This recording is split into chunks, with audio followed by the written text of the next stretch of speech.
3, 2, 1. Hello, this is Brian Purdy with the Florida Aviation Network, live and in the clear. Today from day 2 of the NBAA base convention here in beautiful Las Vegas. Today we're going to visit with Eric Lentell of Archer, and we're going to get a little bit of an update of the aircraft and how it's producing and production coming along. Good afternoon, Eric. How are you doing? Great. How are you? Thanks for having me. My pleasure. This is the first time I've seen Archer at NBAA. Has it been here before otherwise? Correct. We've been here. This is the first time we brought the aircraft to NBAA. Yep. Okay. So been a long-standing member, been to other air shows and other events, but this is the first time to NBAA. Okay. Well, let me give you an open invitation to come and Sun and Fun. Awesome. Okay. So tell us a little bit about Midnight and how it differs from some of the other aircraft that are being developed. Yep. There are so many out there. We're just waiting to see who's going to win that race. Yeah, I mean, really, right, Midnight is an electric air taxi that we're bringing to market. We've been working on it since 2018. When you look at the U.S. landscape, there's really kind of 3 major players, Archer, Joby, and Beta. We're all developing a little bit of a different aircrafts.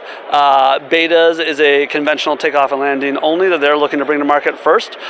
Joby is focused in on a VTOL only, and ours can do both operations in the ordinary course. So this aircraft can do both vertical takeoff and landing, the full transition to conventional flying on the wing, but it can also operate in NATA airports in a conventional mode as well. Gives us great operational flexibility as we think about the things that it's going to take off and land from. It can take off and land from a heliport, it can take off and land from a general aviation airport or Class A airspace. I remember flying a helicopter. They just said you land wherever you have permission. I'm guessing vertical takeoff and capability with this, you do the same? Exactly, and these things only weigh about 6,000 pounds, and so you can land on things that you couldn't land on with a much heavier aircraft, so that's the exciting thing. Is in the early days we'll be using existing infrastructure that's already there, but you think about the tops of parking garage, you don't have to do a bunch of reinforcement in order for these things to be able to operate in and out of them. Now, being all electric, what are you looking at for the charge time between trips and such? Yeah, focus in on quick, rapid recharging. So we work closely with Beta on that. We're partnered with Beta on that. About 8 to 10 minutes, depending on what the trip length. It's all dependent on trip length, but based on the nominal mission that we plan on flying most often, which is kind of 10 to 30 miles, should take about 8 minutes, which is, we're focusing on getting it down to the time we think we need to unload anyway.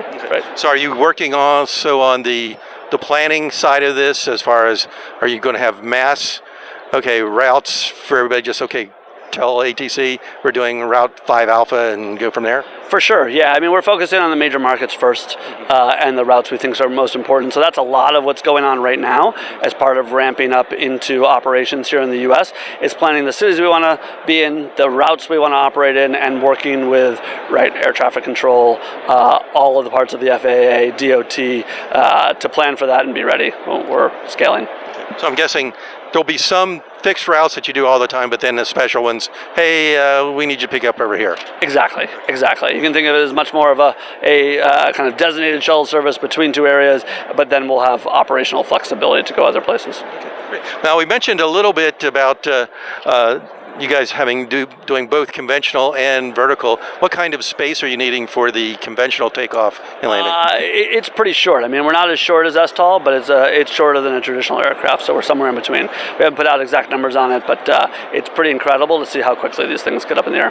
Now, is it going to be based on just how the props are positioned, yep. Like 45? Exactly. I mean, look, we expect that most of our operation will be vertical takeoff and landing, but it gives you operational flexibility. If you're operating out of an airport that, one, doesn't have vertical takeoff and landing capabilities, we can operate in and out of that. Or if you're in a traffic pattern where they don't want you crossing over that conventional takeoff and landing traffic pattern, then you can operate inside of that envelope. I'm guessing it's going to be like most places, the conventional operating uses less energy than the vertical. Exactly. Correct. Yep. And that's obviously very important when you're in a battery electric environment. Yeah, we've got so much time to use. Exactly. Okay. Now, one of the things you wanted to talk about was the EIPP. I'll let you define that. So. Yep. Yeah, one of the exciting things that I think you'll see here in the U.S. is there was an executive order in June of this year focused on getting these aircraft to market. And they established an implementation program that goes by the acronym of EIPP, because of course we needed more acronyms in aviation, right?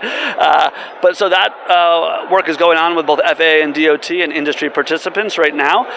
And you'll see applicants here in December, which will be the cities and states around the country that want to showcase these operations over the next couple of years as we get to type certification. So the plan is for there to be beginning operations under that program in the back half of next year. So you'll start seeing these things operate.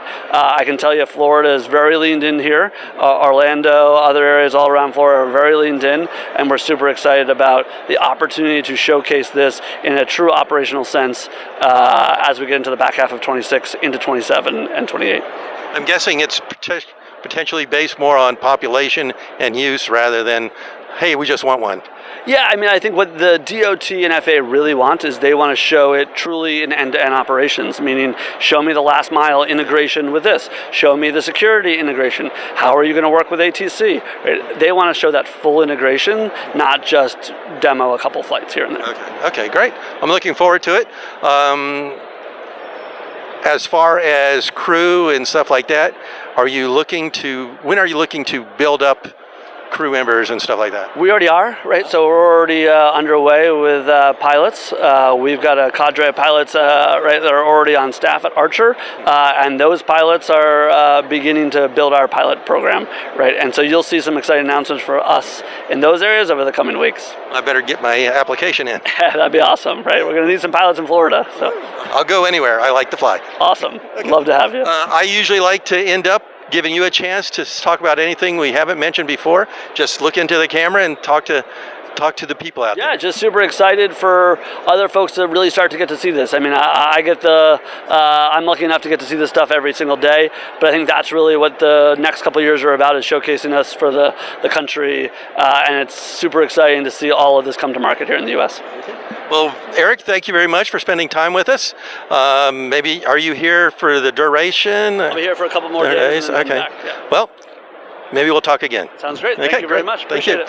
And once again, this is Brian Purdy of the Florida Aviation Network, live and clear from NBAA base in Las Vegas, Nevada. Have a great day. Okay.